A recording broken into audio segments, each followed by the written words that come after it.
살다 보면 지치고 힘들 때가 있습니다. 저도 목회하면서 아무리 많은 일이 있고 며칠씩 잠을 못 자고 사역을 해도 제가 지치지도 않고 피곤하지도 않습니다.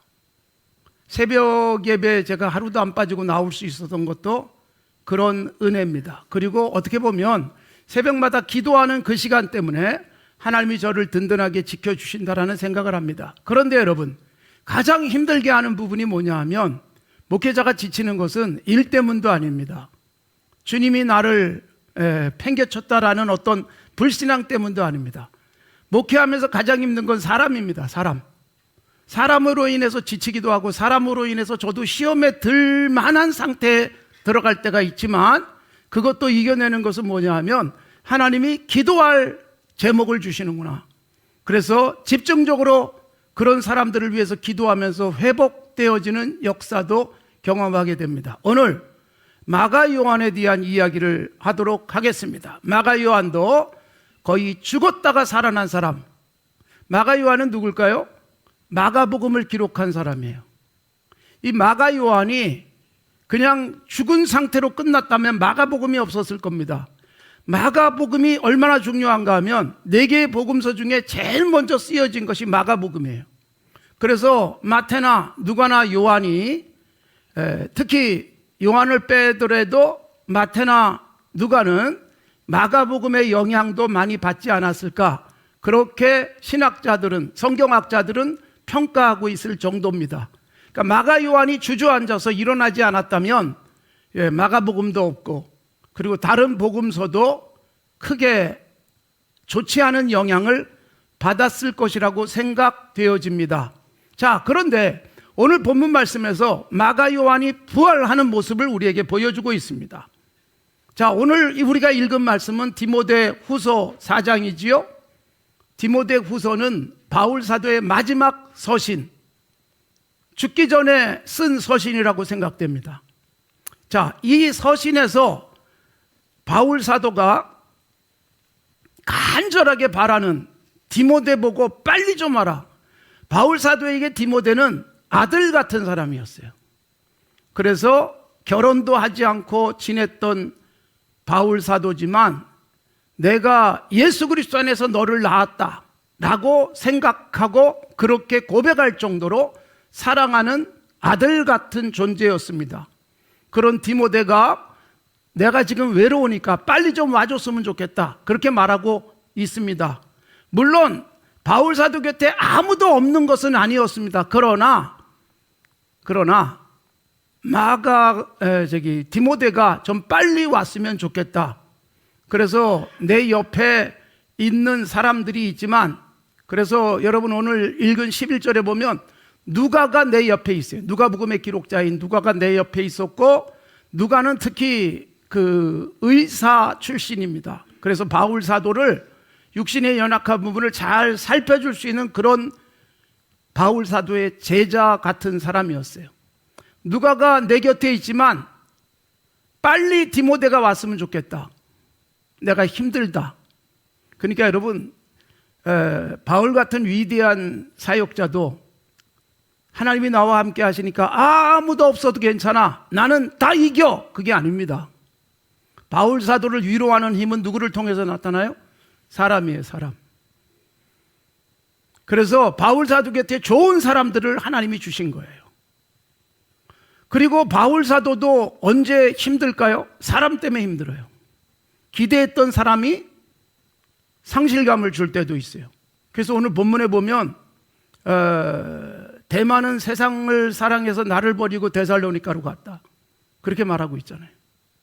대마 같은 사람은 처음에는 아주 훌륭한 바울 사도의 조력자였던 것으로 보입니다.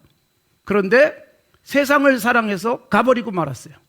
얼마나 바울 사도가 참 상실감을 느끼고 힘들었을지 우리가 생각할 수 있어요. 그리고 지금 다른 분들은 사역을 위해서 떠났고 누가가 내 옆에 있는데 빨리 와줘 라고 디모데에게 부탁을 하면서 올 때 누구를 데리고 오라는 거예요? 혼자 오지 말고 마가 요한을 데리고 와라. 마가복음의 기록자인 마가 요한을 데리고 와달라고 부탁을 합니다. 자, 마가 요한, 바울 사도에게 매우 중요한 사람이었다는 것이죠. 그러나 초기에 바울 사도가 마가 요한을 만났을 때는 바울 사도로서는 마가는 이 버린 카드와 같았습니다. 1차 선교여행이 사도행전 13장에서 시작이 되어집니다. 1차 선교여행을 누가 갔습니까? 바나바가 바울을 데리고 갔어요. 주도권은 바나바에게 있었어요. 그런데 바나바가 바울을 데리고 1차 전도여행을 떠나지만 주도권이 바울에게로 넘어가는 모습이 사도행전에서 나타나 있어요.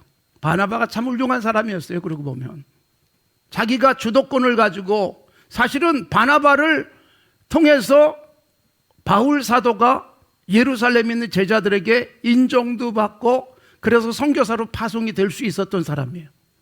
그런데 여러분, 선교여행이 시작되고 나니까 주도권이 바울에게로 넘어가고 사도행전은 1차, 2차, 3차 그리고 사도행전 끝까지 바울 사도가 주인공이 되잖아요.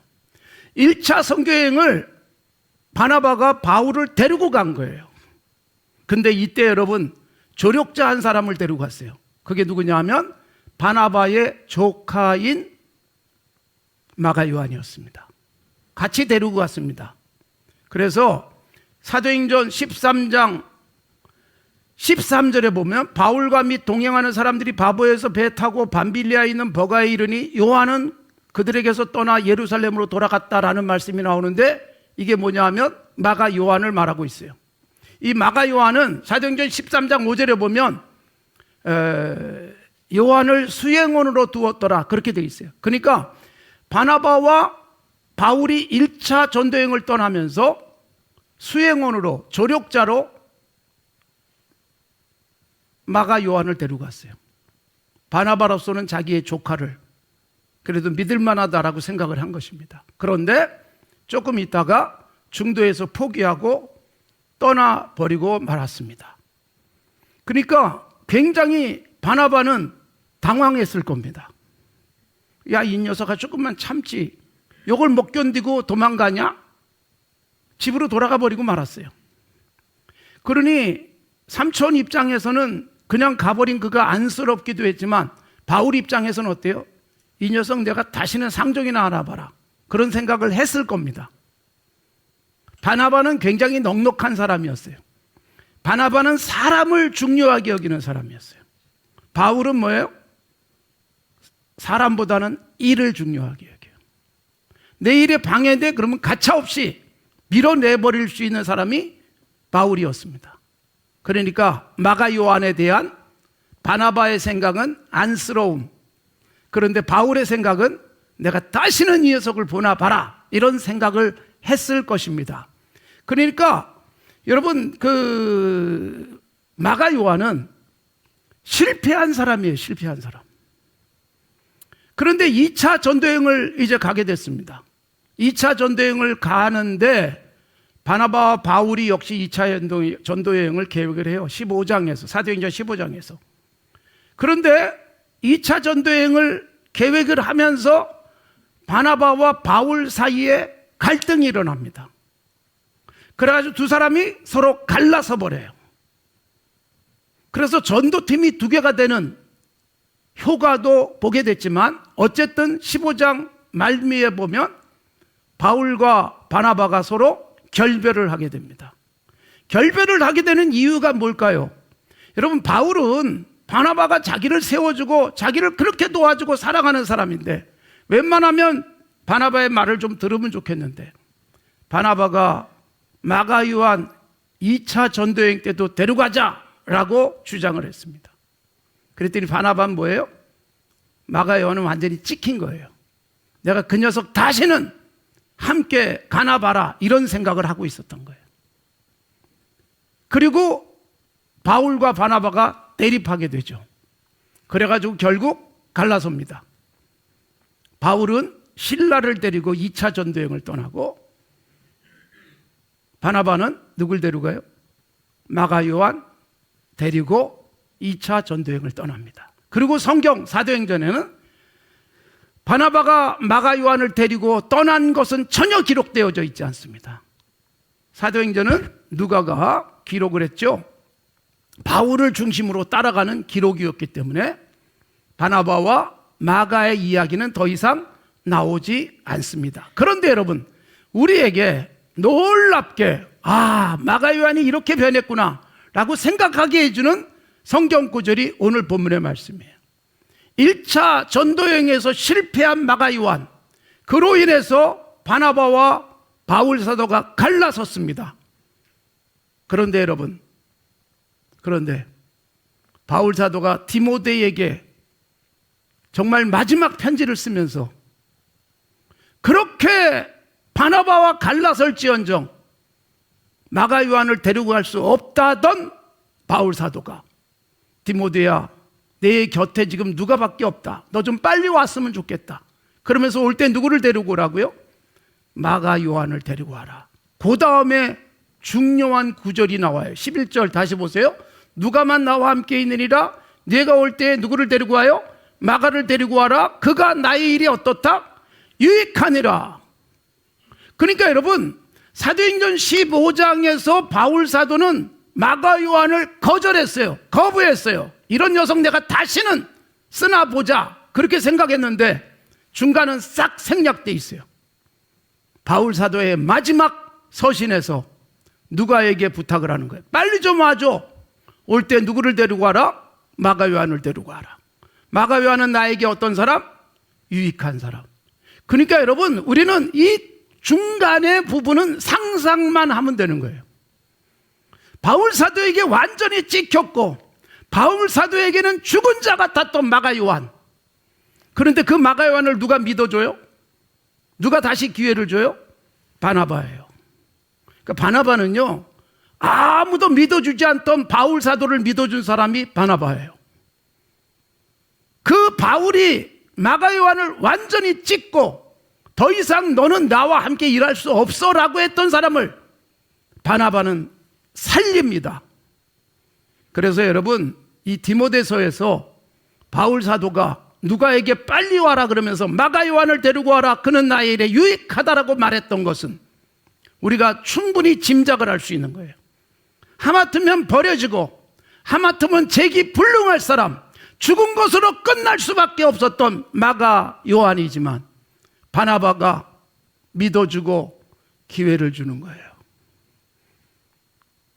바울에게는 버림을 당했지만 바나바는 버릴 수가 없었어요. 그를 품어줍니다. 너 나랑 같이 가자. 그러니까 여러분, 마가 요한 입장에서는 얼마나 충격을 받았을까요? 바나바가 바울과 결별하면서까지 자기를 데려가는 거예요. 얼마나 큰 감동이었겠습니까? 그때부터 얼마나 헌신적으로 일했겠, 그때부터 얼마나 온몸을 바쳐 일했겠습니까? 그런 마가 요한이 변화돼서 마가복음을 기록하는 거예요. 그러니까 바나바가 없었다면 마가복음은 없습니다. 바나바가 없었다면 마가 요한은 그냥 한 번 실패하고 그걸로 주저앉은 인생이 될 수밖에 없었을 거예요. 그런데 여러분, 그 마가 요한을 재기할 수 있게 해주고 부활할 수 있게 해주고 다시 하나님 앞에서 큰 일꾼으로 설 수 있게 해준 사람, 바나바가 있었다는 것입니다. 여러분, 우리도 살다 보면 지칠 때가 있고 마치 죽은 것처럼 될 때도 있어요.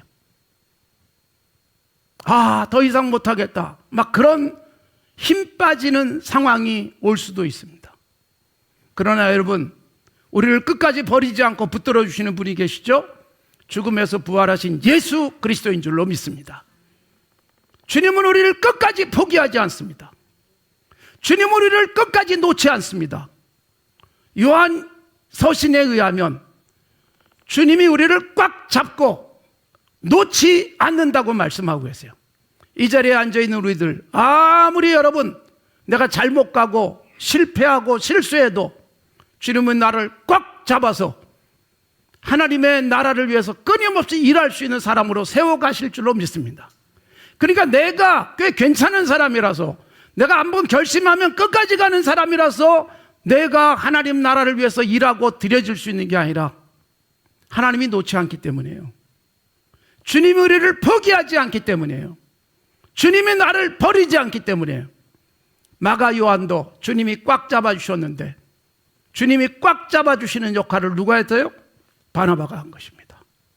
사랑하는 성도 여러분, 나를 통해서 누군가가 지치지 않도록 하고, 나를 통해서 누군가가 다시 일어설 수 있도록 하고, 나를 통해서 누군가가 희망을 갖게 만들고, 나를 통해서 누군가가 실패한 것 같은데 다시 일어나서 성공하는 인생이 될 수 있다면 얼마나 좋을까요?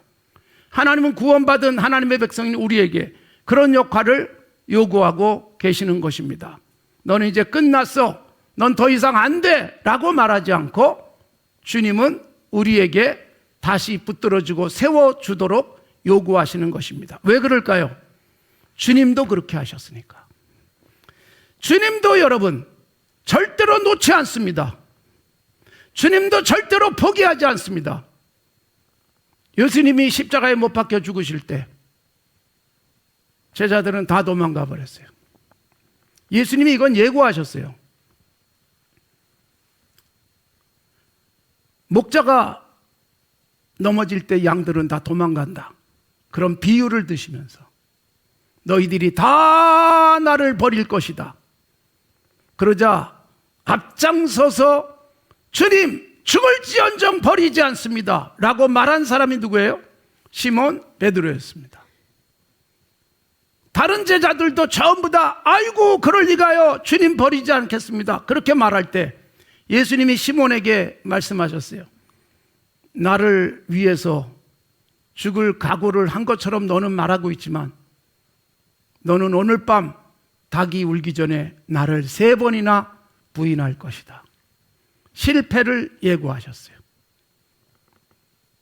예수님이 잡히실 때 예수님의 말씀처럼 제자들은 다 도망갔어요. 목자를 칠 때 양들이 다 흩어져 버리고 말았습니다. 베드로 사도도 도망간 거예요. 근데 여러분, 도망가다가 생각하니까 내가 예수님에게 그렇게 말씀드렸는데 내가 너무나도 부끄러우니까 다시 뒤늦게 찾아가요. 예수님이 신문 받고 있는 제사장의 뜰에 갑니다. 차라리 안 갔으면 부인도 안 했을 텐데. 그러나 여러분, 실패하고 좌절하더라도 우리는 계속 도전해야 됩니다. 베드로 사도는 대제사장의 뜰로 찾아갑니다. 저쪽에서 예수님이 고난을 겪고 계세요. 베드로는요, 제사장의 종들이 밤이 추우니까 불을 펴놓고 있을 때 거기서 옆에서 겹불을 쬐고 있습니다. 불빛이 환하게 얼굴을 비춥니다. 그러자 거기 같이 둘러섰던 사람들이 베드로의 얼굴을 알아봅니다. 너 저 예수 따라다니는 사람 맞지? 그때 베드로 사도는 아니라고 부인합니다. 그래도 너가 맞아, 2번째 부인합니다. 3번째는 어떻게 해요? 맹세까지 하면서 부인을 합니다. 그러니까 예수님의 말씀대로 그대로 부인하는 거예요. 이거 죽은 거예요, 죽은 거. 살다 보면 우리도 실패할 수 있어요. 그런데 여러분, 그 베드로가 주님이 부활하시고 난 다음에 예수님이 제자들에게 나타나 주세요. 예수님이 제자들에게 요한복음 20장에 나타나 주시고, 다시 예수님이 21장에서 갈릴리에서 제자들을 만나 주십니다. 이때는 7명의 제자들이 있을 때였습니다. 제자들이 갈릴리에서 물고기를 잡는데 그 밤에도 한 마리도 잡지 못할 때 예수님이 갈릴리 바닷가에 서서 물고기가 없는 그들을 향해서 오른편에 그물을 내려라. 그래서 그물을 내렸더니 153마리가 잡혔습니다. 153. 이것 때문에 모나미 153이 있다는 말씀을 제가 드렸습니다. 정말로 그것 때문에 153이라는 사실 아무런 볼펜과 관계도 없는 숫자를 거기다가 쓴 것이고, 153 볼펜처럼 많이 팔린 볼펜이 없습니다. 여러분, 그렇게 많이 잡혔을 때 바닷가에 서 계신 그분이 누군지를 비로소 알아보게 됩니다. 베드로는 당황해가지고 배에서 뛰어내려서 텀벙거리면서 무리를 뛰어다니면서 예수님 앞에 섰습니다.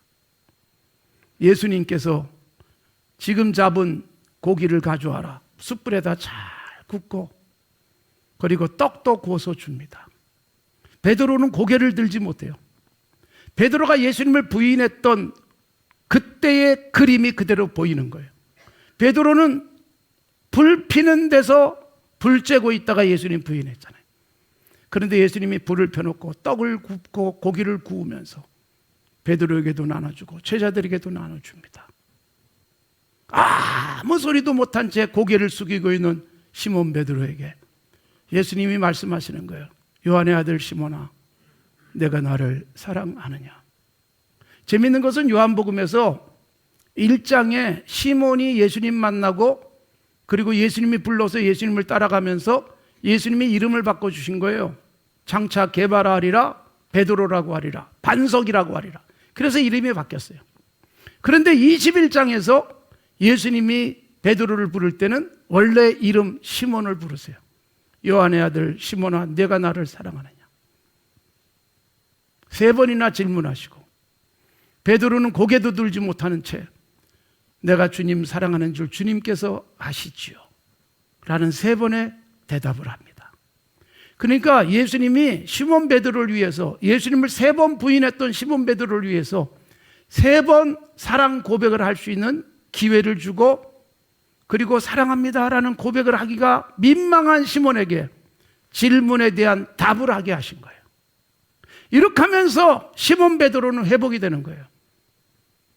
내가 나를 사랑하느냐? 내가 주님 사랑하는 줄 주님이 아시나이다. 내 양을 먹여라. 내 양을 쳐라. 내 양을 먹여라. 뭐예요? 다시 제자의 사역에 복귀시켜 주시는 거예요. 실패한 그를 다시 믿어주시고 그리고 제자권을 다시 부여하는 것이었습니다. 이게 주님이세요. 주님이 그렇게 하셨듯 바나바가 주님을 꼭 닮아 있는 것입니다. 실패한 마가 요한이지만 다시 믿어줍니다. 다시 기회를 줍니다. 그리고 다시 사랑해 줍니다. 다시 사역을 합니다. 그렇게 했더니 바나바가 점차 변화되기 시작했어요. 나중에 바울 사도도 그걸 알게 되는 거죠. 중간에 만남이 있었을 것이고 함께 일할 수 있는 기회도 있었을 거예요. 그런데 지금 마가 요한이 내 옆에 없어요. 마지막 디모데에게 부탁을 하면서 빨리 좀 와줘라. 누가밖에 없다. 올 때 마가 요한을 데리고 와라. 그가 나의 일에 유익하다. 여러분, 우리는 중간 과정을 알지 못하지만 바나바가 그를 믿어주고 그를 사랑하고 그에게 다시 기회를 줌으로 말미암아 마가 요한이 완전히 새로워졌고 바울 사도도 내 일에 유익하다고 믿어줄 만한 사람으로 부활하지 않습니까? 우리들의 부활이에요. 일상에서 포기하고 주저앉았던 내가 다시 일어서고 다시 주님 나라 바라보고 다시 하나님께서 원하시는 그 길로 복귀할 수 있는 것, 이렇게 상처받고 저렇게 시험에 들고 그리고 주님도 다 놔버리는 순간이라 할지라도 주님은 우리를 꽉 잡고 계십니다. 그래서 어느 정도 주님을 떠나서 가는 것 같지만 주님의 팔이 길어요. 어디까지 가든 잡고 놓지 않습니다. 다시 때가 되니 끌어당기십니다. 그래서 오늘 우리가 여기 앉아 있는 거예요. 사랑하는 성도 여러분, 마가 요한의 부활, 나의 부활, 마가 요한의 좌절에서의 회복, 나의 인생에서의 회복이 되어지는 은혜가 있기를 바랍니다.